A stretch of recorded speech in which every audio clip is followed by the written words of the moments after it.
dia. Conheço a maioria de vocês, mas para quem não me conhece, eu sou a Lia Glá, gerente sênior de educação da Fundação Telefônica Vivo. Sejam todos bem-vindos e bem-vindas a esse nosso encontro de aprendizagem híbrida, evidências e experiências e discussões para o seu potencial no Brasil. Esse evento é uma realização da Fundação Telefônica Vivo, do Dados para um Debate Democrático na Educação e do Transformative Learning Technologies Lab, da Universidade de Colômbia, que a maioria conhece como TLTL. Estamos muito felizes em receber todos vocês aqui hoje para fazermos esse debate super relevante e construtivo sobre o tema da aprendizagem híbrida. As discussões sobre a aprendizagem híbrida elas ganharam muita força a partir de 2020, com a pandemia da Covid-19, que acelerou a inclusão da educação nesse âmbito virtual. Nesse cenário de isolamento social, a tecnologia se tornou uma aliada de professores e estudantes, mas ela também expôs e agravou ainda mais as desigualdades na educação brasileira. Em 2020, mais de 5 milhões de crianças e adolescentes ficaram sem aulas no nosso país, de acordo com um estudo da Unicef e do SEMPEC. A restrição imposta pela pandemia trouxe a necessidade de se criar soluções para que as atividades escolares tivessem alguma continuidade. E um parecer promulgado em julho de 2020 pelo Conselho Nacional de Educação, o CNE, deu orientações para a Secretaria de Educação e as escolas realizarem atividades pedagógicas e presenciais, podendo se organizar tanto para adaptar quanto para implementar o uso de novas tecnologias digitais. Como resultado dessa medida, vimos diferentes ações acontecendo nas escolas. Foram formação de grupos de estudos em aplicativos, realização de aulas online, síncronas e assíncronas, o uso de plataformas para interação e trocas entre os educadores e os nossos estudantes, entre muitas outras ações. É preciso reconhecer esses esforços dos educadores brasileiros durante os últimos 2 anos, mesmo diante de todas as dificuldades. Mas, por conta dessa situação emergencial, nós não temos estudos mais profundos sobre esse tema, sobre a efetividade dessas ferramentas e das práticas no desenvolvimento desses estudantes. Agora, com o retorno às aulas presenciais e passado esse período mais crítico da pandemia, é importante utilizar a tecnologia para potencializar e democratizar a aprendizagem com qualidade e com equidade no Brasil. O uso da aprendizagem híbrida ela precisa acontecer, mas com parcimônia, para que as desigualdades não sejam ainda mais intensificadas. E é por isso que é incontestável a urgência dessa discussão sobre a aprendizagem híbrida e sobre a integração dessas tecnologias à educação pública no Brasil, entendendo de que maneira é possível consolidar os aprendizados, de um lado, e aprender com recomendações para que nós possamos migrar das práticas emergenciais adotadas durante a pandemia para um uso efetivo num regime mais permanente. Nós consideramos esse encontro um grande passo para avançarmos nesta agenda e nas próximas horas vamos apresentar os principais resultados de um estudo que traz recomendações chamado Política Educacional, Aprendizagem Híbrida, orientações para regulamentação e adoção com qualidade e equidade. Teremos mesas de debate com representantes de conselhos e redes de ensino e especialistas na área de educação, que vão agregar muito para essas discussões, trazendo inclusive casos práticos. Assim, buscaremos entender como as experiências nacionais também podem contribuir com esta agenda. O nosso objetivo hoje é realizar um debate rico, que possa gerar subsídios para a formulação de políticas públicas bem fundamentadas, consistentes e que promovam uma educação pública, equitativa e de qualidade no Brasil. Antes das mesas de debate, nós teremos 3 falas iniciais, do Renato Gasparetto, que é o nosso vice-presidente de Relações Institucionais e Sustentabilidade da Vivo, do Antônio Bara Bresolin, que é diretor executivo do D3E, e do Paulo Blinkstein, professor da Universidade de Colômbia, também diretor do TLTL. Para começar, gostaria de chamar o Renato Gasparetto aqui ao palco. Seja bem-vindo. Bom, muito bom dia. Realmente é uma honra recebê-los aqui na nossa casa, na Vivo. E eu diria assim que não existe talvez um ambiente mais propício para ter esse debate do que numa empresa que tem uma fundação voltada justamente a criar essa aproximação entre a discussão e a reflexão do digital no ambiente da educação.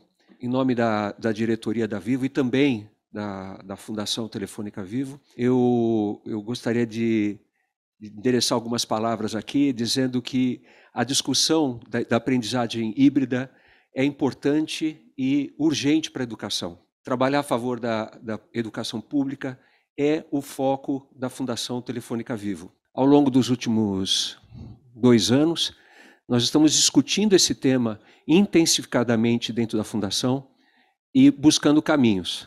A pandemia, evidentemente, ela aproximou e trouxe a valor presente talvez desafios que a gente vivenciasse daqui 2 ou 3 anos.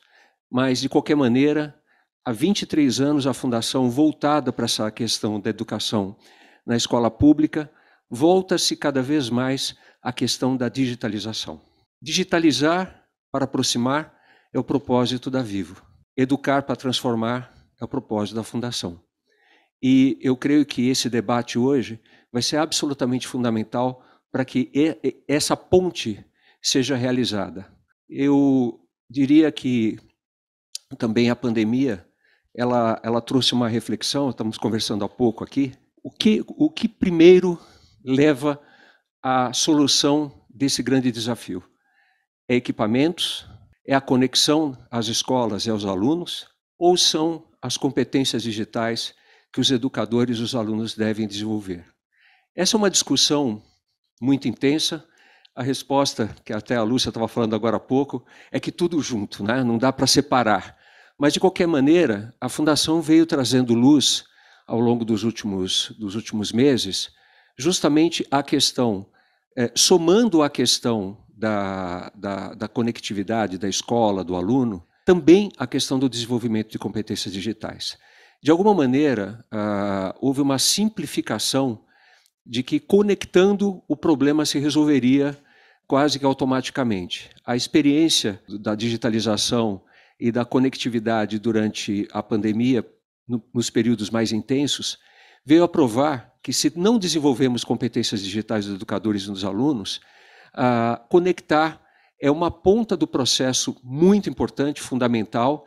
Por isso, até um levantamento que a nossa fundação, junto com a nossa área institucional, realizou, mais ou menos temos cerca de 9 bilhões de recursos em políticas públicas, tanto o programa Internet Brasil, as obrigações do edital do 5G, enfim, o novo FUST, né, os recursos do Fundo de Universalização das Telecomunicações, que levantou mais de 23 bilhões ao longo dos últimos anos, mas não foi aplicado e agora tem a oportunidade de também estar voltado para as escolas. Todos esses recursos eles estão, de alguma maneira, disponíveis e sendo regulamentados para serem utilizados ou já estão em utilização. Mas o ponto é que também temos que levar a discussão a questão da competência digital, e eu tenho certeza que as mesas que se comporão nessa manhã trarão muita luz a respeito desse tema. Gostaria também ao agradecer a presença das senhoras, dos senhores, também fazer aqui um agradecimento especial à equipe da Fundação Telefônica Vivo, em nome do Américo, que lidera a Fundação e que vem atuando de forma muito consistente e agora de uma maneira muito mais forte no advocacy dessas questões de políticas públicas.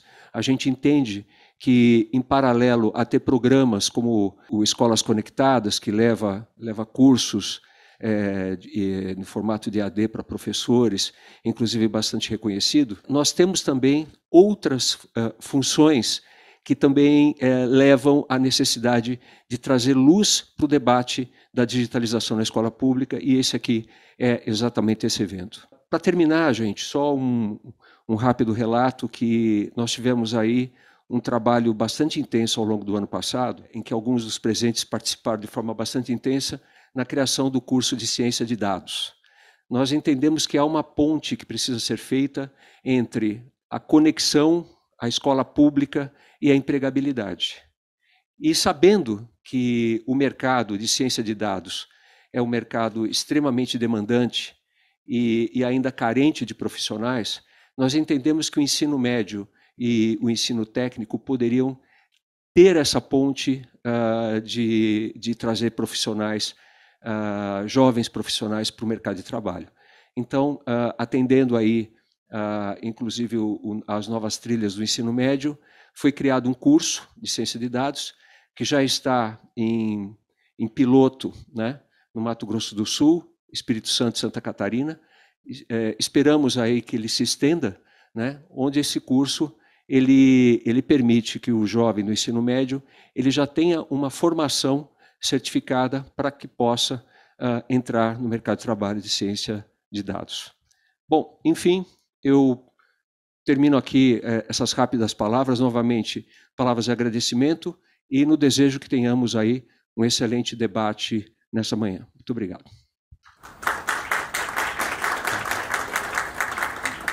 Obrigada, Renata. Agora gostaria de convidar o Antônio Bresolim, para fazer uma fala também.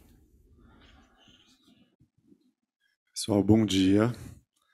É um prazer estar aqui com amigos e parceiros comprometidos com a promoção de uma educação pública de qualidade para todas e todos os estudantes brasileiros. Durante o período da pandemia, as redes vivenciaram da melhor maneira possível, dadas as condições e restrições impostas, o que chamaram de ensino híbrido.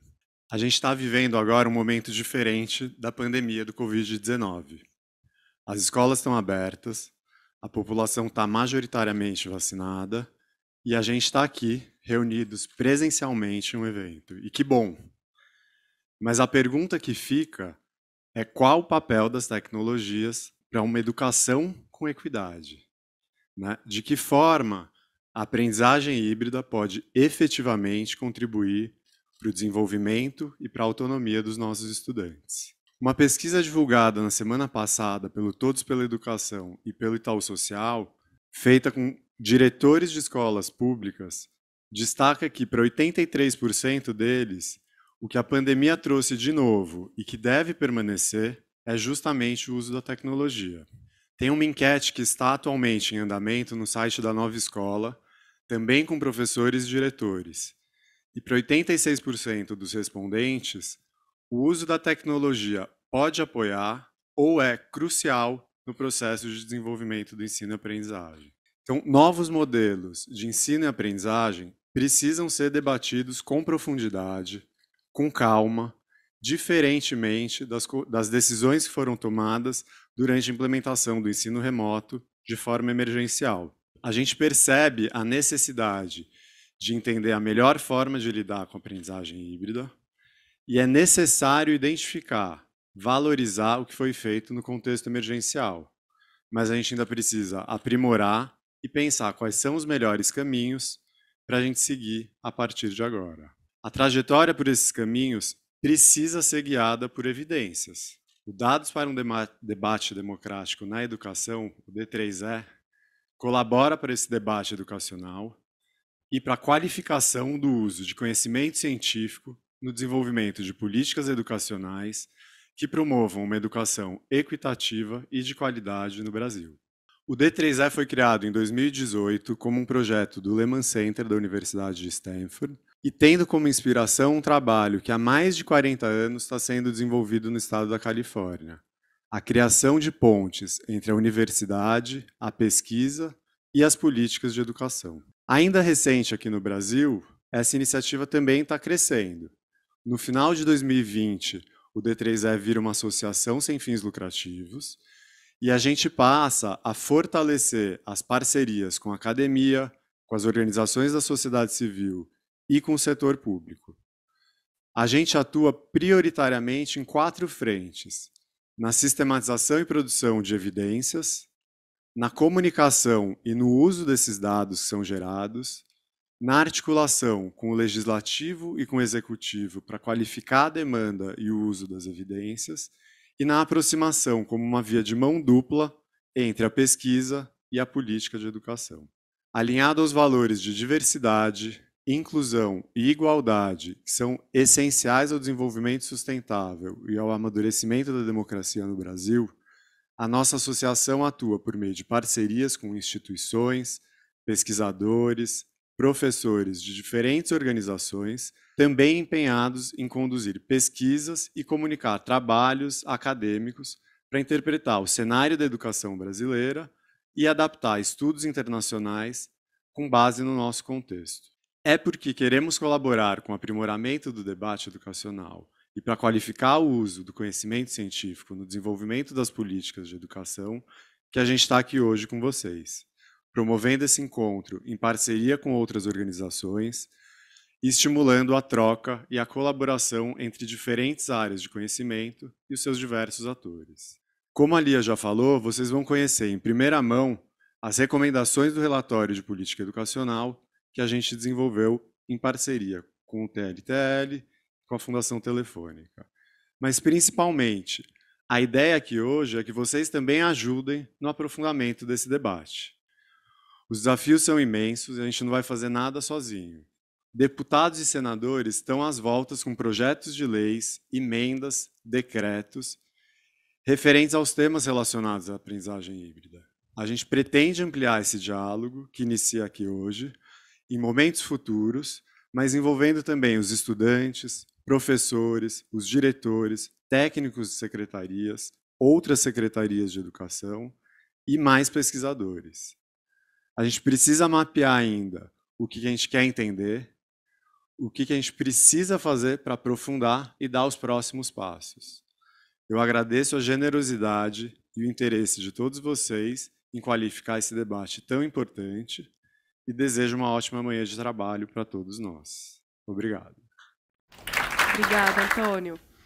Agora nós vamos ver um vídeo com uma fala do Paulo Blinkstein e depois a gente começa a primeira mesa.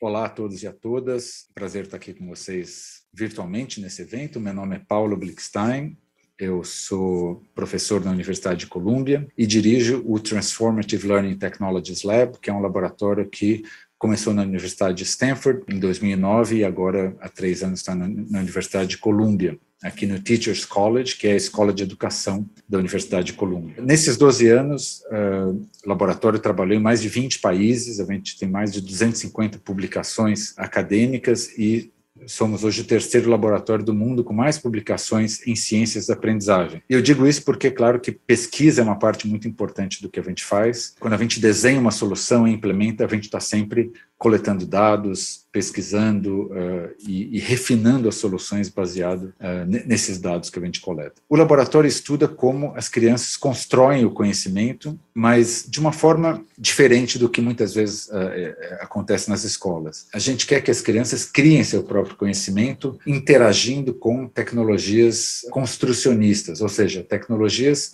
que não estão tentando ensinar a criança, mas a criança que está tentando criar com a tecnologia. Então, por exemplo, a programação de computador, a robótica, experimentos científicos, experimentos de engenharia, todas essas formas de interagir com tecnologia, onde a criança está criando alguma coisa, fazendo um experimento, inventando, criando hipóteses, criando teorias, todos esses tipos de experiências são as experiências que a gente tenta construir no laboratório. Para isso, a gente cria tecnologias. Então, por exemplo, a gente criou a primeira placa de robótica de código aberto do mundo, há muitos anos atrás. A gente criou alguns dos primeiros espaços maker do mundo também, que também é um espaço de criatividade, de construção, de invenção. E a gente cria software, a gente cria kits de experimentação científica, kits de engenharia e os currículos e as atividades que vão com esses materiais todos. Então, eu sempre gosto de lembrar de uma frase do Seymour Papert, que ele fala que o que ele queria não era que o computador programasse a criança,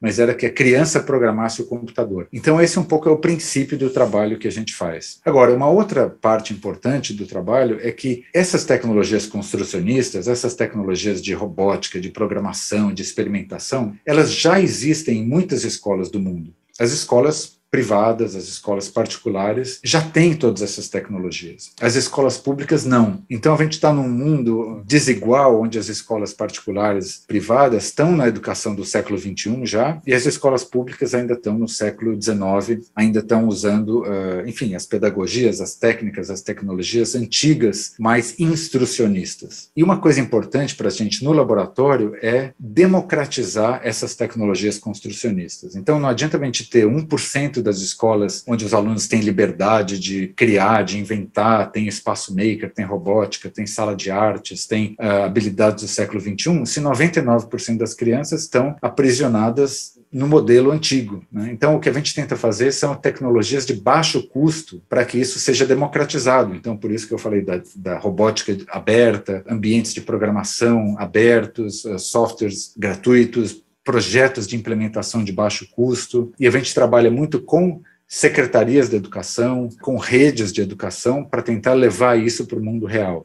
Então, a gente tem uma equipe inteira no laboratório que faz o que a gente chama de Research to Practice, ou seja, pesquisa para prática, que é uma equipe que implementa isso nas escolas em vários países do mundo, no Brasil, na Tailândia, a gente já trabalhou no México, na Dinamarca, na Finlândia e em vários outros países. Então, para a gente, o que é importante é desenhar essas tecnologias que dão para os alunos empoderamento, agência, centralidade no processo de aprendizagem e democratizar essas tecnologias, porque não adianta nada a gente ter tudo isso na mão de poucos. E a gente faz esse trabalho tanto no desenho de tecnologias que já são pensadas para a escala, para o baixo custo, quanto em implementações que a gente faz pelo mundo. Então, para a gente, esse tema da educação híbrida é importante porque a gente pode levar, por meio da educação híbrida, dependendo da fórmula que a gente adote, essa democratização das tecnologias centradas no aluno para mais crianças, para mais adolescentes nas nossas redes de educação pública no Brasil. E é essa educação que a gente quer levar, que a gente quer colocar dentro da educação híbrida. Não é mais do mesmo, não é mais aula no Zoom, não é mais instrucionismo, mas é levar a educação construcionista dentro da realidade brasileira, dentro das possibilidades que a gente tem no Brasil, e a gente acha que isso é uma missão importante. Então é isso, muito obrigado e espero que tenhamos um bom evento. Muito bom. Bom, obrigada a participação de todos. Agora daremos início à nossa primeira mesa. Convido aqui o Antônio Bresolin e a Mariana Lederman-Eldenstein, que é consultora educacional do Transformative Learning Technologies Lab da Universidade de Colômbia. Essa nossa primeira mesa será a apresentação do relatório, para que depois nós tenhamos 2 outras mesas de debate a partir de experiências locais e também de regulação. Convido então Antônio e Mariana. Obrigado, Lia. Pessoal, então a gente vai fazer aqui na apresentação da primeira mesa sobre o relatório que a gente desenvolveu. Eu vou começar dizendo que esse relatório ele é fruto de uma parceria, envolve muitas pessoas e a gente está muito feliz de ter esse espaço aqui para apresentar e discutir com vocês em primeira mão e seguir no aprofundamento das discussões que a gente está propondo a partir desse relatório. A ideia é que foi um trabalho coordenado pelo D3E. A gente contou com a participação do professor David Plank, que integra o Lehman Center de Stanford, e a nossa equipe de pesquisa, de comunicação e de incidência, lá do D3E, foi envolvida na elaboração e na coordenação desse relatório. Pelo TLTL, coordenado pelo professor Paulo Blickenstein, também teve uma equipe de pesquisadores, acho que todos brasileiros, que trabalham com o Paulo no TLTL, é uma equipe grande. O trabalho que a gente desenvolveu, ele teve diferentes etapas, a gente vai compartilhar aqui com vocês o caminho que a gente percorreu para chegar no resultado desse relatório, mas reforçando que é um trabalho em equipe, envolvendo muitas pessoas, muitos pesquisadores, mais as interações que a gente foi fazendo aí ao longo do processo, e motivado por um debate que está acontecendo e que vem acontecendo sobre a questão da regulamentação da aprendizagem híbrida, do ensino híbrido aqui no nosso país.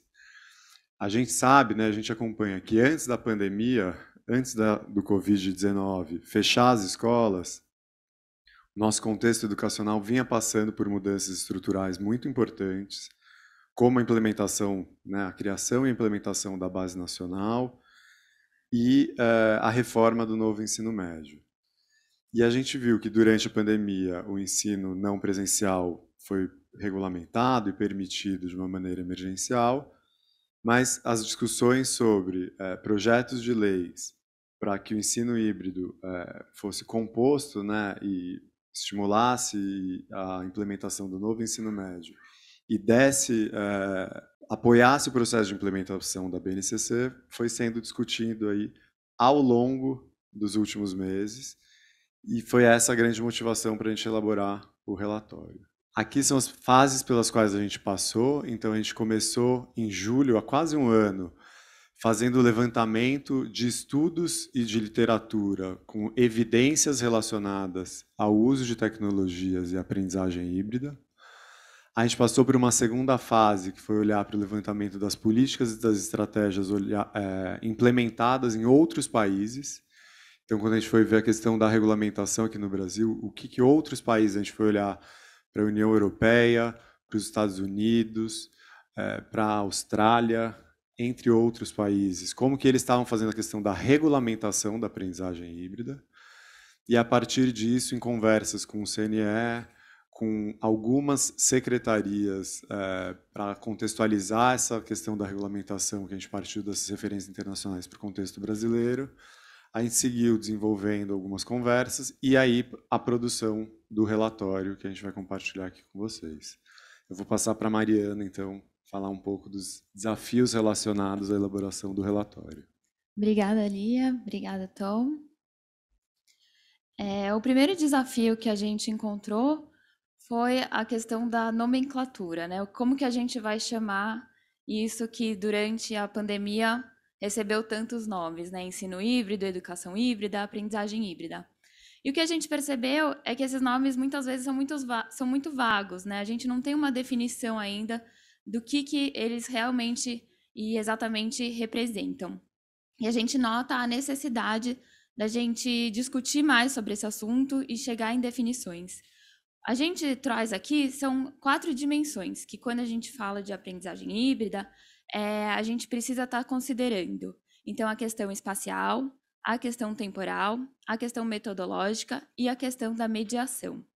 Um outro desafio que a gente encontrou foi a falta de evidências robustas, né? A gente olhou para pesquisas internacionais nesse primeiro momento para tentar trazer uma visão complementar às experiências que estavam acontecendo aqui no Brasil, mas ainda são poucos estudos feitos, né, com uma metodologia rigorosa, e também os estudos que a gente pôde ler, que a gente teve acesso, a gente também percebeu aí resultados negativos, neutros, ou que atingiram os estudantes de forma desigual. Então, também tem uma preocupação nossa, né, uma cautela no momento de adoção. E, para além disso, né, pensar, agora que a gente está num momento melhor de pandemia, o que a aprendizagem híbrida pode, né, complementar. Então, a gente ainda está num momento de muitas dúvidas e incertezas. E um outro desafio que também chamou a nossa atenção foi a questão da inclusão escolar. Ao longo do relatório, a gente fala, né, da inclusão socioeconômica, mas nesse primeiro momento a gente está trazendo a questão, né, dos alunos e alunas com deficiências, transtornos globais do desenvolvimento e de altas habilidades, né? A aprendizagem híbrida não pode ser mais uma barreira para esses alunos. Então, a gente nota, né, a necessidade de ter um planejamento conjunto entre o docente regular e o de atendimento educacional especializado para isso.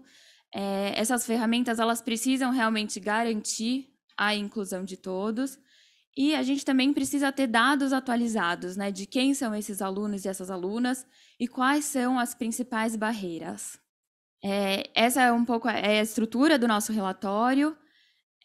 A gente vai ter agora um vídeo com o professor Paulo Blickenstein e os pesquisadores, o Fábio Campos e o Rodrigo Barbosa e Silva, e também a consultora de projetos sociais, Caterine Rojas, em que eles vão debater um pouco a questão das recomendações.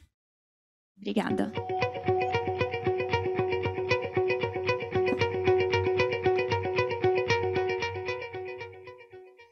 Oi, pessoal, eu sou a Caterine Rojas e eu estou aqui com o Paulo Blickstein, Rodrigo Barbosa e o Fábio Campos, do TLTL. Muito bem-vindos ao encontro Aprendizagem Híbrida, Evidências, Experiências e Discussões sobre seu potencial no Brasil. Muito obrigado, Catê, e obrigado também para todos que estão no evento. É um prazer estar aqui com vocês. Oi, agradeço, Caterina, é um prazer estar aqui discutindo com vocês, com os colegas e com todo mundo que está nos assistindo no evento. Oi, Catê, obrigado a você, obrigado à Fundação Telefônica Vivo e legal poder participar desse evento aqui com vocês. Obrigado pelo convite. Obrigada. Eles são os autores da pesquisa Aprendizagem Híbrida, Orientações para Regulamentação e Adoção com Qualidade, Equidade e Inclusão. Vamos entender com eles mais detalhes sobre essa pesquisa, começando com o Paulo. Paulo, sabemos que vocês encontraram desafios no momento de estruturar a pesquisa sobre aprendizagem híbrida. Do seu ponto de vista, qual deve ser o nosso maior ponto de atenção para ser considerado no momento de avaliar se queremos implementar essa abordagem, uma vez que a fase crítica da pandemia passou? Eu acho que a principal preocupação que a gente tem que ter é a precarização do ensino público, precarização do trabalho do professor. Uma outra preocupação que eu acho que a gente tem que ter é de fazer experimentos com as escolas públicas sem evidência, sem pesquisa. O que está acontecendo em muitos sistemas hoje em dia é uma perda de qualidade disfarçada de transformação digital. A educação híbrida de qualidade, se a gente quiser realmente implementar com qualidade, ela vai ser mais cara que a educação presencial, porque você tem que fazer a educação presencial e a educação adicional híbrida. Você precisa construir dois sistemas. Hoje em dia, a gente não tem nenhuma evidência em nenhum lugar do mundo de que as crianças em idade da educação básica possam aprender à distância os conteúdos da escola. Existem muitas organizações, muitos atores nesse ecossistema que, de certa forma, estão usando um pouco essa linguagem da educação híbrida para vender soluções ineficazes, que ainda são muito experimentais e que podem terminar por destruir os nossos sistemas de educação, que já não estão tão bem assim. A gente acha que a educação híbrida, depois da pandemia, ela não pode ser uma educação à distância glorificada, né? Ela tem que ser uma coisa realmente que complemente a educação na escola. Ela não pode substituir a hora-aula na escola, ela tem que ser complementar à educação na escola. Então, a gente tem que ter cuidado, em resumo, para que a ideia da educação híbrida não acabe aprofundando as desigualdades educacionais no Brasil. Obrigada. Rodrigo, durante a pandemia, algumas redes adotaram plataformas virtuais para manter as aulas e a comunicação com os estudantes. Lendo o relatório, fica evidente o quanto precisamos nos preocupar e nos informar sobre a proteção de dados dessas crianças e jovens. Pensando na recomposição da aprendizagem e na ampliação da oferta pedagógica, como podemos nos preparar para isso? No que devemos prestar atenção? Olha, Catê, o Brasil já tem nos últimos anos, especialmente com o Marco Civil da Internet e a Lei Geral de Proteção de Dados Pessoais, criado um arcabouço jurídico muito forte para a proteção individual de todas as pessoas que estão utilizando sistemas da internet e até sistemas fora da internet, como a própria Lei Geral de Proteção de Dados Pessoais fala. Mas quando nós estamos falando de educação, além dessa proteção pessoal, individual, nós temos que pensar também numa proteção coletiva. E isso, o que nós notamos mesmo durante a pandemia, e até muitas vezes antes da pandemia, existem contratos entre as redes e o que se chama as Big Techs, grandes plataformas de internet. Esses contratos, na prática, eles escolhem quais são as tecnologias, quais são os pacotes de software, quais são as atividades das crianças, jovens, docentes no seu uso do computador, em outros dispositivos também que eles conseguem acessar essas plataformas. E o que acontece é que esses contratos, muitas vezes, eles são, e aqui nós colocamos entre aspas, gratuitos para a rede, e isso acaba criando uma obrigação da família, da criança, ao utilizar aquelas plataformas, fornecer seus dados, fornecer o seu endereço de e-mail, o seu nome, sem que a criança, o jovem, a família tenha um controle sobre se querem fornecer esses dados, de que forma dados que são fornecidos ao sistema são processados e sem um poder de auditoria, principalmente do poder público. Então, isso é um ponto de atenção muito forte. Então, o relatório aponta claramente que quanto mais aberto for o processo de contratação através de editais públicos e quanto melhor, mais for facilitado o controle público, ou seja, a auditoria e também a checagem, a própria prestação de contas da plataforma para a autoridade que a contrata, nós estaríamos assim apontando para uma proteção melhor de crianças, jovens, adolescentes e docentes na educação. Obrigada. Fábio, o relatório apresenta um modelo que divide de maneira bem clara quando e como devemos lançar mão de estratégias de aprendizagem híbrida. As situações são emergencial, recomposição de aprendizagem e ampliação da oferta pedagógica. Ao olhar para a ampliação, o que deve ser garantido para que a educação no país melhore e traga oportunidades inclusivas e equânimes? De fato, nem tudo pode ser referenciado à pandemia, né? Então, uma das coisas que o relatório traz é uma pergunta de como é que eu poderia usar todos os aprendizados que a gente tem até agora da aprendizagem híbrida para pensar para frente, para pensar em como ampliar a oferta pedagógica para o aluno. Eu até vou olhar para o Paulo, a gente estava tendo uma conversa no laboratório ontem sobre a diferença entre ampliar o que a sala de aula faz ou reorganizar completamente a forma de um aluno aprender. Se eu só uso a aprendizagem híbrida, ou o que ela pode trazer para ampliar o que já acontece na sala de aula, professor apontando para o aluno e falando, a gente vai invariavelmente cair em curso digital, EAD. Agora, é claro que a gente tem que ter uma série de cuidados quando a gente vai pensar nessa ampliação pedagógica. Uma delas é a privacidade. A gente tem que tomar muito cuidado com a privacidade de dados, como o próprio Rodrigo já falava. A gente tem que pensar na equidade, nem todo mundo tem o mesmo acesso a recursos digitais. A gente tem que pensar no formato, né? A gente não está falando de substituir o tempo do professor. Então, eu vou te dar uma atividade de aprendizagem híbrida e eu, professor, estou sendo substituído. Não é isso que a gente propõe. Uma quarta atenção é o tempo. Às vezes, leva mais tempo você produzir algo assim. E, por fim, curadoria desses recursos educacionais digitais que vão além da transmissão de conteúdo, elas demandam formação do educador. A gente precisa trabalhar nessas condições para que a gente possa fazer com que a aprendizagem híbrida saia da bolha da pandemia e passe a se tornar algo que é virtuoso para os nossos alunos no Brasil.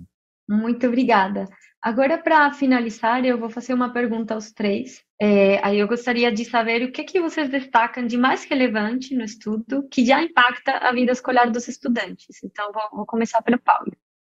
Bom, hoje o que a gente tem visto no Brasil é um desastre educacional sem precedentes, né, com a pandemia, onde crianças perderam 2 anos de escolaridade, um aumento significativo no analfabetismo das crianças. Me preocupa muitas vezes que as pessoas acham que a gente vai recuperar tudo isso com uma tecnologia mágica, que vai ensinar 3 anos em 1 ano. O que a gente precisa são de ações coordenadas de tecnologia, de formação de professores e de outras coisas mais criativas, por exemplo, formas alternativas de tutoria, por exemplo, nas próprias comunidades, ter outros tipos de apoio para as crianças na escola. Isso vai ser um esforço enorme, né? Um esforço que não é só um esforço tecnológico, é um esforço de política pública e é um esforço que vai demorar anos.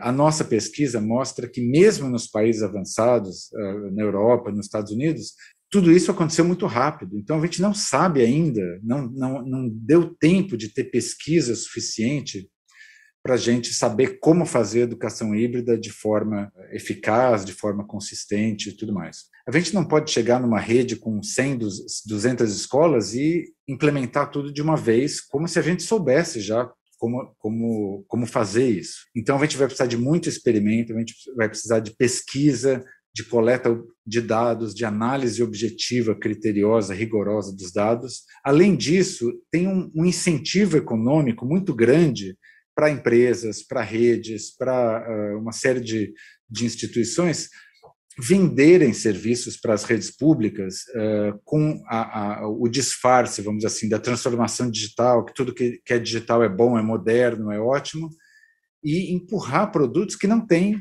nenhuma evidência de que esses produtos funcionam, né? As nossas crianças não podem ser cobaias de um grande experimento nacional na educação híbrida. A educação híbrida pode funcionar em alguns casos, em algumas circunstâncias, mas a gente não pode usar nossas crianças como cobaias. A gente tem que ter rigor, cuidado para fazer isso funcionar. E para isso a gente precisa, como o Rodrigo, o Fábio estão falando, de formação. O professor precisa ser formado, a gente precisa redesenhar currículos e tudo mais.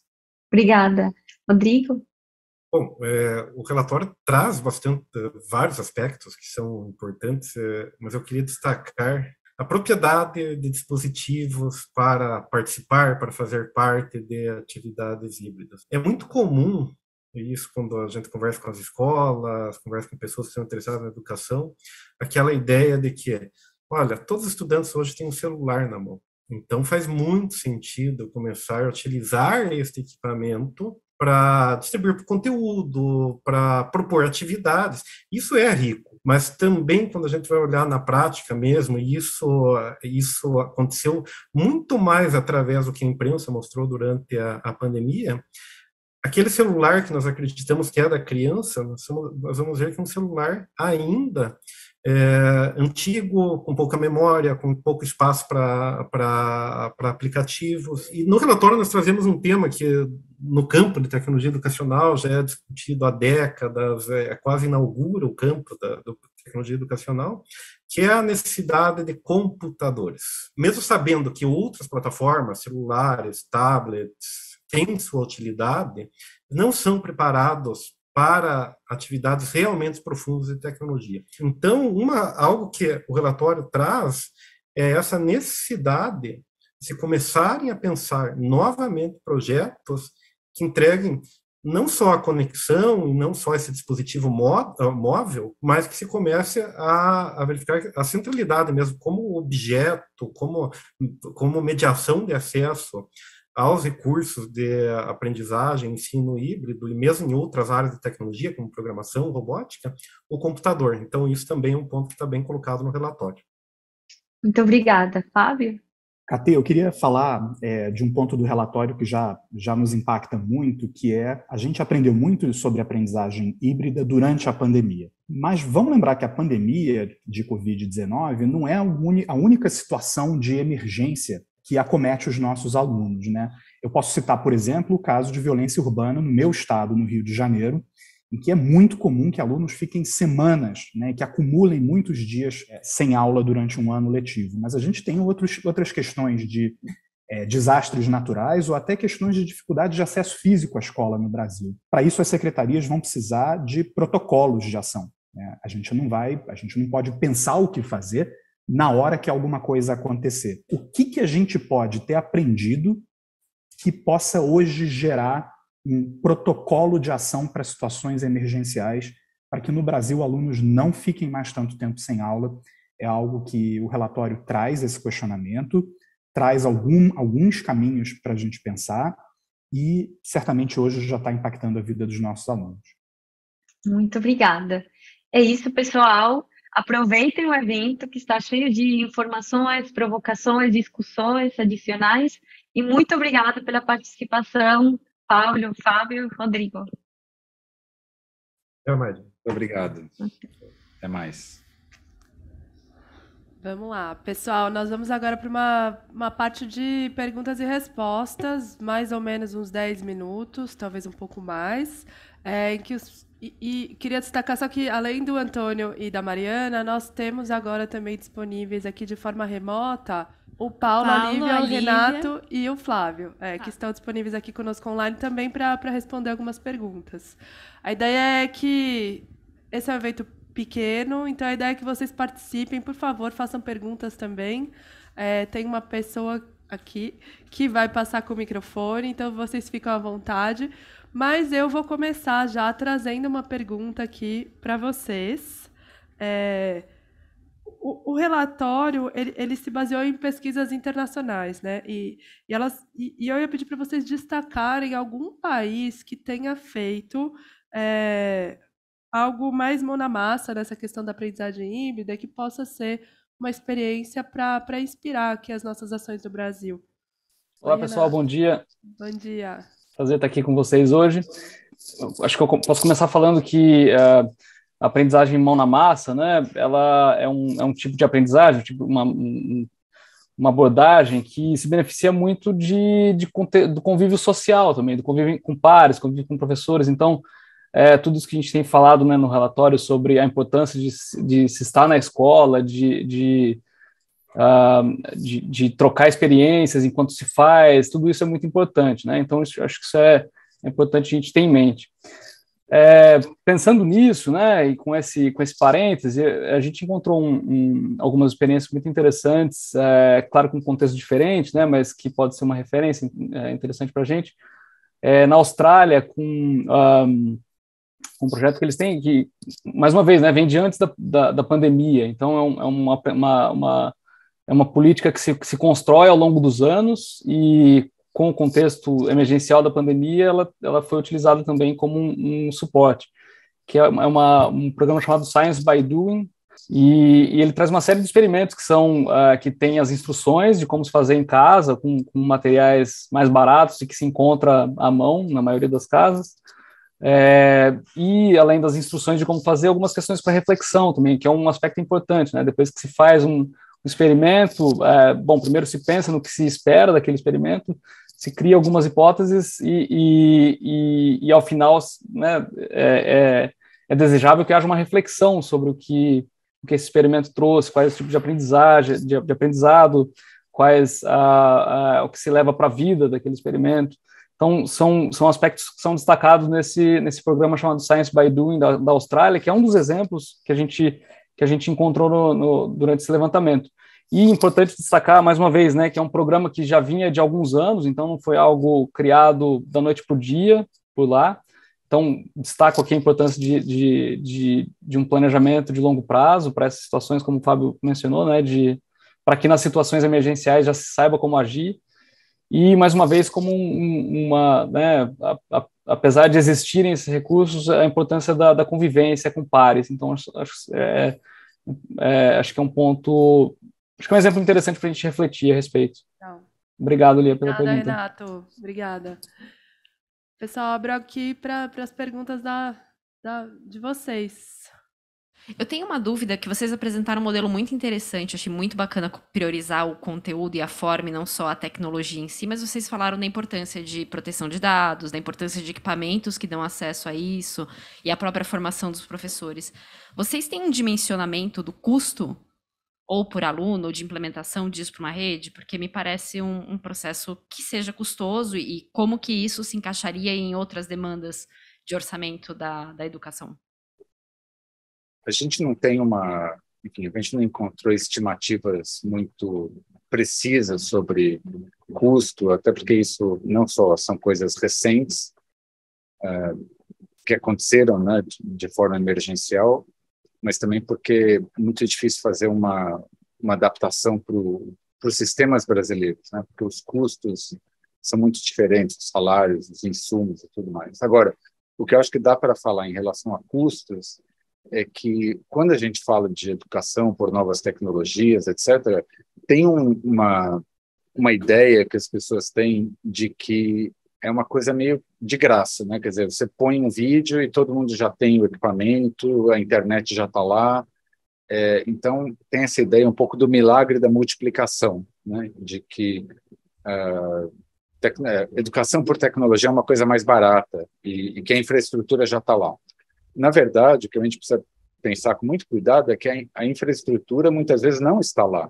E é uma infraestrutura que tem um custo de instalação e de manutenção também. Então, quando você, enfim, vai dar conectividade para a escola e para os alunos nas casas, né, isso é uma coisa que tem um custo alto, é uma operação técnica complexa, e que também você precisa dar os dispositivos corretos, né? Então, o Rodrigo falava na introdução que o celular não é um dispositivo para assistir aula, né? Não é um dispositivo para entretenimento, para interações rápidas, para mandar mensagens e tudo mais, mas não é para você ficar 4, 5 horas por dia assistindo aula. Então, enfim, o ponto é que essa ideia de que a educação híbrida é uma coisa barata, que a infraestrutura já está lá, que todos os alunos já têm um celular conectado com a internet, então a gente só precisa criar um centro de mídias e colocar o conteúdo online, a nossa pesquisa mostra que isso não é verdade, né? Que para você ter educação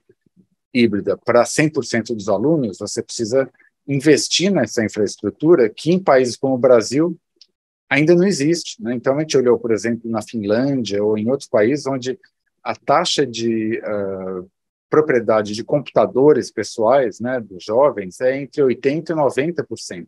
Ou seja, as crianças, além do celular, têm um computador em casa que elas possam usar. E no Brasil, essa taxa, em alguns estados, em algumas regiões, é 40%. Então, a gente precisa pensar muito nessa questão da infraestrutura e do custo disso, e eu diria que o custo, muitas vezes, para você fazer para todos e para todas, é até mais alto do que o custo de fazer uma aula tradicional, que você já tem a escola, já tem a sala e tudo mais. Então, uma questão muito importante essa. Obrigada, Paulo. O Américo tem uma pergunta aqui. Em relação ao que o Paulo comentou da questão da aprendizagem híbrida em ambientes fora da escola, eu queria que vocês discorressem um pouco sobre como eu posso transformar, se viram alguma coisa no estudo, a escola num espaço de educação híbrida também. Porque a escola hoje no Brasil, ela compõe, além, obviamente, dos objetivos pedagógicos, de desenvolvimento das competências, ela também compõe um aspecto de rede de proteção. E as nossas crianças em situação de alta vulnerabilidade, muitas vezes não têm a ambiência necessária ou espaços necessários para estudar fora do ambiente escolar. Então, queria ouvir vocês um pouco nesse aspecto, como que vocês imaginam essa escola como um espaço de experimentação e um ambiente de educação híbrida, onde o aluno pode ter ali não só as aulas, os conteúdos propedêuticos, os conteúdos regulares, mas também esse espaço de aprendizagem continuada. Eu acho que, Américo, você traz uma questão muito importante, que é a escola no Brasil, diferente de muitos outros países, ela é um componente de proteção, né, para a criança. A criança vai lá não só para aprender, mas para uma série de outros serviços que ela não tem em outros espaços, né? Isso é uma coisa muito importante no Brasil e que a gente identificou que em outros países a rede de proteção está distribuída em outros lugares, mas no Brasil a escola é um componente fundamental dessa rede de proteção. Então, eu acho que é uma situação muito única que a gente precisa considerar quando a gente pensa em qualquer tecnologia que, vamos dizer assim, remove a criança, o que acontece fora da escola, né? E usar a escola como um espaço no contraturno, enfim, em horários alternativos, para você poder oferecer outros serviços de educação que não sejam as aulas tradicionais. Então aulas de reforço, aulas de recuperação da aprendizagem, etc. Então, acho que é um ponto importante, que é, enfim, uma característica única dos sistemas brasileiros, né, enfim, dessa rede de proteção que as crianças têm na escola.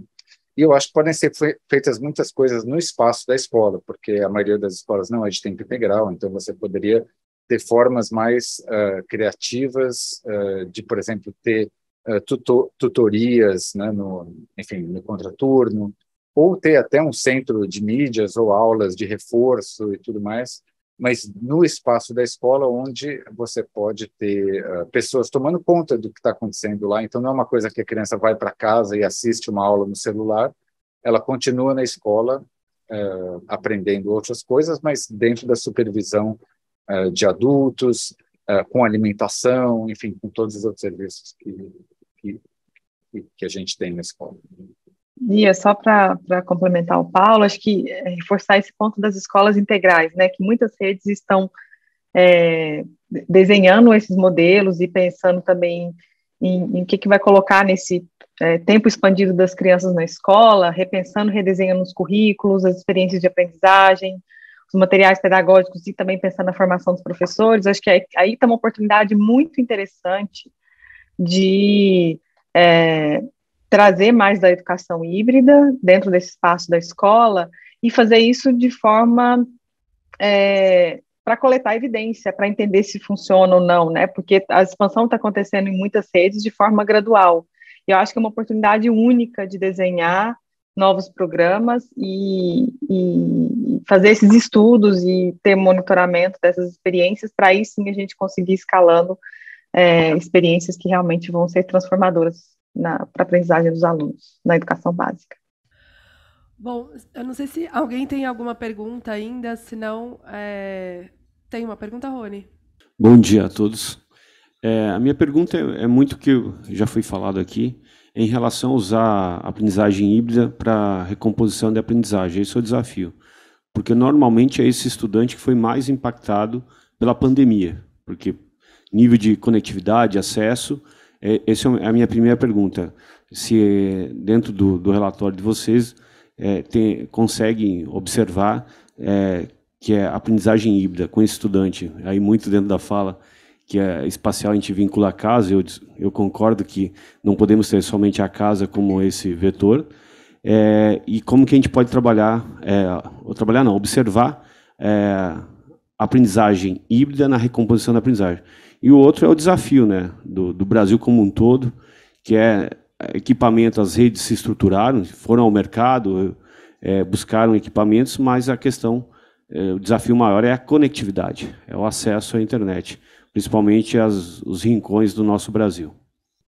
Eu acho que uma coisa importante que a gente precisa ter em mente é que transformação digital não é uma coisa necessariamente positiva, né? A gente tem que ter muito cuidado, porque hoje em dia existe um mercado enorme de tecnologia educacional e tem empresas e, enfim, atores nesse ecossistema que querem vender produtos, vender soluções, vender sistemas, tudo mais. Como a gente fala no relatório, muitos desses sistemas e soluções não têm evidência, não têm pesquisa e tudo mais. Então, um conselho que a gente tem no relatório que eu acho que é importante é não ir nessa onda, né? Então, falar, tudo é digital, a pandemia transformou tudo, vamos nessa onda de educação híbrida, transformação digital. Então, um dos grandes cuidados que a gente fala é vamos com calma nisso, né? Vamos fazer experimentos, coletar dados, ver o que funciona, ver o que não funciona. E, principalmente, acho que isso é um ponto muito importante que você traz, ter um olhar muito realista e muito honesto com a infraestrutura que existe nas escolas e nas cidades brasileiras. Então, a gente não pode achar que a gente está na Finlândia, está em Singapura, onde 90% dos alunos têm computador, têm internet e tudo mais, e achar que, enfim, a gente vai usar o mesmo tipo de solução, né? Então, quando você fala da recomposição da aprendizagem, por exemplo, a gente precisa olhar a infraestrutura que existe e desenhar coisas que funcionem para isso. Então, não vai ser o aluno em casa, no seu próprio quarto, com o seu próprio computador, com a banda larga, porque isso não existe para 20%, 30% dos alunos, mas talvez sejam soluções, por exemplo, num centro comunitário. Então, acho que é importante ser realista e honesto com o que existe nas escolas, tentar usar da melhor forma possível a infraestrutura que a gente existe, e eu acho que é importante que as redes procurem não só nas empresas de tecnologia, né, a consultoria para ver o que funciona e o que não funciona, mas também na universidade, mas também com pesquisadores, com pessoas que, né, entendem disso e não têm o conflito de interesse que muitas vezes as empresas têm para recomendar essas soluções. Eu acho que a recuperação da aprendizagem é uma coisa que a gente também precisa entender que vai demorar anos, né? Mas quanto antes a gente começar a fazer isso de uma forma sólida e com o reconhecimento das limitações que a gente tem, né? E sem essa visão, vamos dizer assim, mágica de que você vai colocar aula no celular e todo mundo vai, em 3 meses, recuperar a aprendizagem. Quanto antes a gente reconhecer essas dificuldades que você muito bem colocou, eu acho que antes a gente vai começar e antes a gente vai terminar também. Posso só trazer um aspecto, então, Paulo, que a gente traz no relatório, relacionado à pergunta do Rony, que muitas vezes os alunos que estão em uma situação de abandono, evasão ou de defasagem, eles não necessariamente é pelo caminho da tecnologia ou da aprendizagem híbrida que você vai conseguir trazer ele de volta e fazer esse processo de recomposição. Então, acho que isso também tem que ser considerado com muita cautela e com, né, diferentes repertórios, metodologias para fazer esse trabalho com os estudantes especificamente, que estão numa situação ainda mais vulnerável, porque as poucas evidências, acho que os estudos que a gente também localizou, mostram que diferentes perfis de alunos também têm um aproveitamento ou um uso diferente das tecnologias a serviço da aprendizagem. Obrigada, Antônio. Eu queria agradecer aqui, Antônio, Mariana, Paulo, Renato, Fábio, Lívia, que estão conosco online. Agora, obrigada. Obrigada, Antônio. Obrigada, Lívia. Obrigada, gente.